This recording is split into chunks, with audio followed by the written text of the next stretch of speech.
ठंड से गरीब का बुरा हाल। सर्दी की वो सुबह कुछ ज्यादा ही बेरहम थी। सूरज तो निकला था, लेकिन उसकी रोशनी में भी गर्मी नहीं थी। हवा बर्फ की तरह चुभ रही थी। शहर की चमक दमक से दूर रेलवे लाइन के पास बनी झुग्गियों में रहने वाले लोगों के लिए ये ठंड किसी सजा से कम नहीं थी। उसी झुग्गी में रहता था हरखू, उसकी पत्नी धन्नो और 2 छोटे बच्चे, पिंटू और गुड़िया। झुग्गी की दीवारें प्लास्टिक और टीन की थी, जिनमें से ठंडी हवा सीटी बजाती हुई अंदर घुस जाती थी।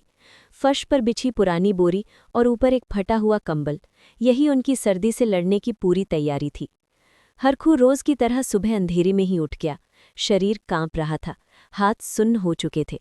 उसने देखा बच्चे कंबल में सिकुड़कर सो रहे थे, गुड़िया की नाक बह रही थी और पिंटू को हल्का बुखार था। धन्नो चूल्हे के पास बैठी थी, लेकिन जलाने को लकड़ी नहीं थी। आज कुछ काम मिल जाएगा क्या? धन्नो ने उम्मीद भरी आवाज में पूछा। हरखू ने सिर झुका लिया। देखता हूँ, भगवान चाहेगा तो कुछ मिल जाएगा। वो फटी चप्पल पहनकर शहर की ओर निकल पड़ा। रास्ते में बड़े बड़े बंगले थे, जहाँ हीटर जल रहे थे, लोग गर्म चाय पी रहे थे। हरखू को देखकर कई लोग मुंह फेर लेते, कुछ उसे ऐसे देखते जैसे वो इंसान नहीं, कोई बोझ हो।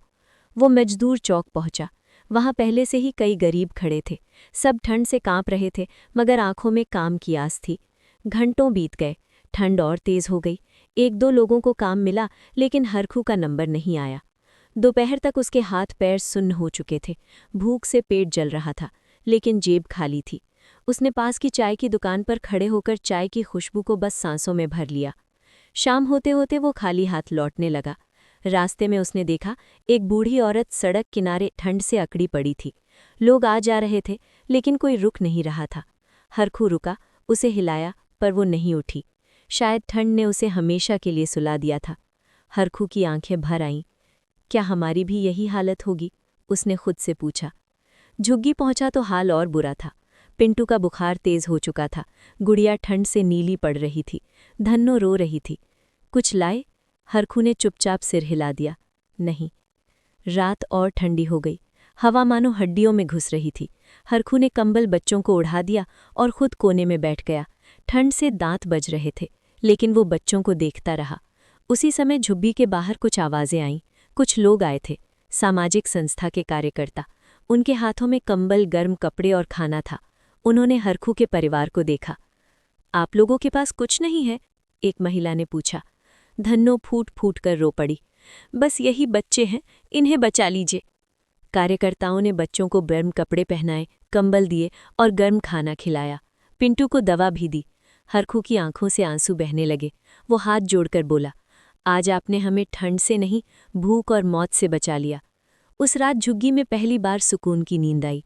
बाहर ठंड थी, लेकिन अंदर इंसानियत की गर्मी थी। सुबह जब सूरज निकला, हरखू ने आसमान की ओर देखा और बुदबुदाया। ठंड गरीब को मार देती है, अगर इंसान गर्म दिल ना रखे। निष्कर्ष, ये कहानी हमें सिखाती है कि ठंड सिर्फ मौसम नहीं, गरीबों के लिए एक संघर्ष है। अगर समाज थोड़ा सा भी संवेदनशील हो जाए तो कई जिंदगियां बच सकती है। बच्चों और दोस्तों, अगर आपको हमारी आज की कार्टून कहानी अच्छी लगी हो तो प्लीज़ वीडियो को लाइक करें और कमेंट में ज़रूर बताएं कि कहानी कैसी लगी। ऐसी ही मज़ेदार, सीख देने वाली और इंटरेस्टिंग कार्टून कहानियों के लिए जेएम कार्टून स्टोरी चैनल को सब्सक्राइब करना ना भूलें। मिलते हैं अगले एपिसोड में एक नई और ज़बरदस्त कहानी के साथ। तब तक हंसते रहिए, सीखते रहिए, सिर्फ जेएम कार्टून स्टोरी पर।